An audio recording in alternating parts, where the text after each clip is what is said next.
সকালবেলা ঘুম থেকে উঠেই জানালা খুলতেই দেখছি এক ছোট্ট অতিথি এসে উপস্থিত হয়েছে। আর তাকে যতই ফু দিচ্ছি নাড়াচ্ছি সে কিছুতেই উঠছে না, এক জায়গায় চুপটি করে বসে আছে।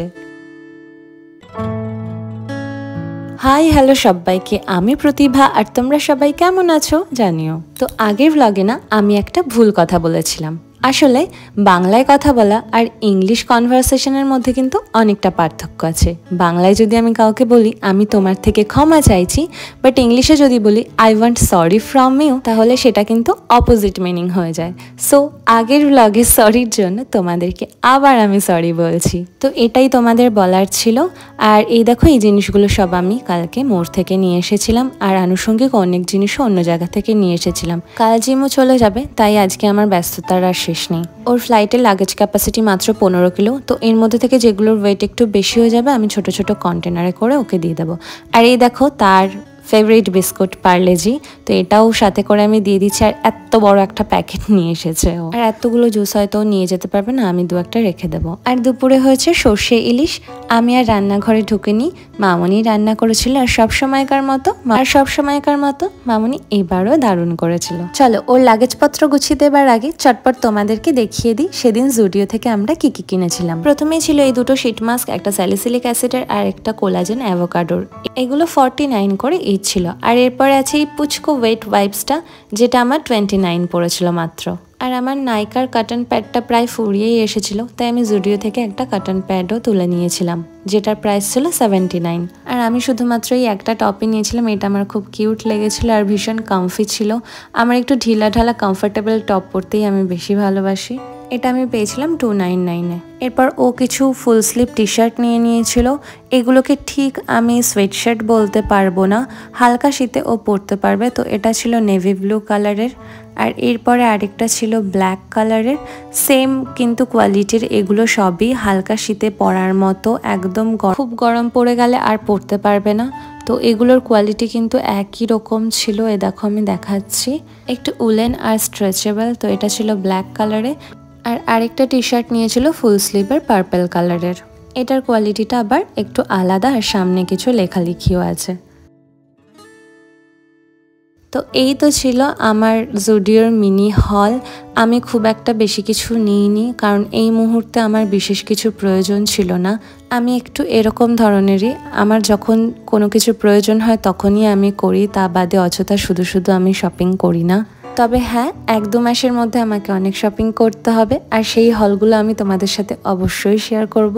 তো রাত্রেবেলা আমাদের দুজনেরই একটু বেরোতে ইচ্ছে করছিল। আসলে কালও চলে যাবে, মনে কোথাও না কোথাও একটু তো দুঃখ লাগছিলই। আসলে আগের বারও গিয়েছিল, কিন্তু এতদিনের জন্য যায়নি। আর যেতে যেতেই দেখো এই সুন্দর মন্দিরটা চোখে পড়লো। যাতায়াতের পথে কতবার এই রাস্তা দিয়ে যাই, তখন কিন্তু এত চোখে পড়ে না। কি সুন্দর সাদা ধবধবে, তাই না? তাতে আবার লাইট জ্বলছে, আরো সুন্দর দেখাচ্ছে। তো যেটা বলছিলাম, ও আমাকে যেতে যেতে জিজ্ঞাসা করলো কোথায় যাবে। তো আমি বললাম বহুদিন স্যাফরানে যাই না, চলো আজ একটু স্যাফরানে যাই। সেই বিয়ের আগে আমরা এখানে যেতাম, তখন প্রায়শই আসা হতো। এই স্যাফরান রেস্টুরেন্টটা ঠিক কলেজের অপোজিটে। আর এখানে আসার একটা কারণ হচ্ছে, আমরা যতবারই আসি আমরা একটা মেনু ট্রাই করি, তো সেটা খেতেই আমার ভীষণ ইচ্ছে করছিল। আর আমরা আসতেই দেখলাম ওপরের ফ্লোরটা অলরেডি বুকিং, কোনো অ্যানিভার্সারি বা বার্থডের জন্য। তার জন্য আমরা এখানে নিচের ফ্লোরেই বসলাম। আর যেতে না যেতেই আমার এই অ্যাকোরিয়ামের দিকে চোখ পড়লো। আর সব সময় আমি অ্যাকোরিয়াম দেখলেই এটাই করি মাছেদের সাথে। এটা আমার ছোটোবেলাকার অভ্যাস, এখনও পরিবর্তন হয়নি, আর মনে হয় না পরিবর্তন হবে। আমার ভীষণ ভালো লাগে ওদেরকে জানাতে যে হ্যাঁ আমি এখানে আছি।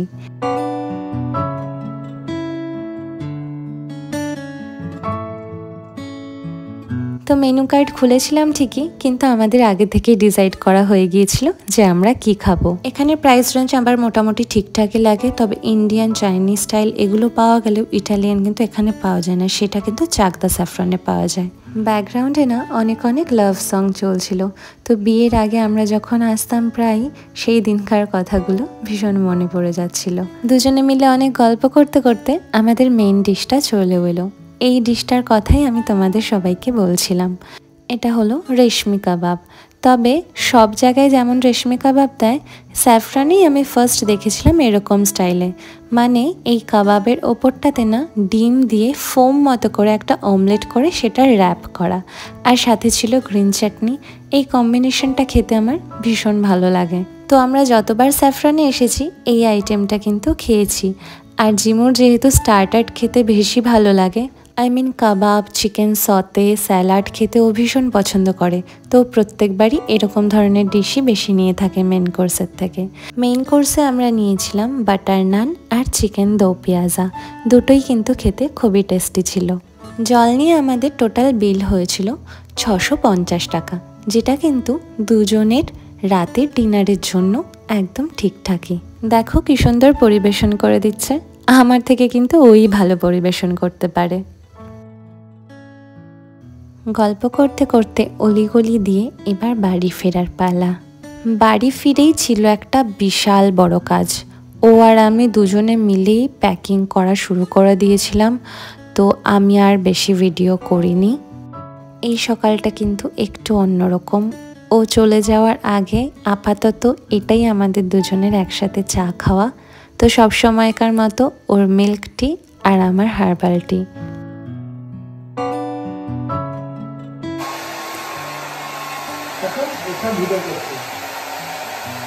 তো এই তো ও এবার রেডি টেডি হয়ে চলে যাবে। আর ও আমাকে বারবার বলছিল এসবের আর ভিডিও টিডিও করো না।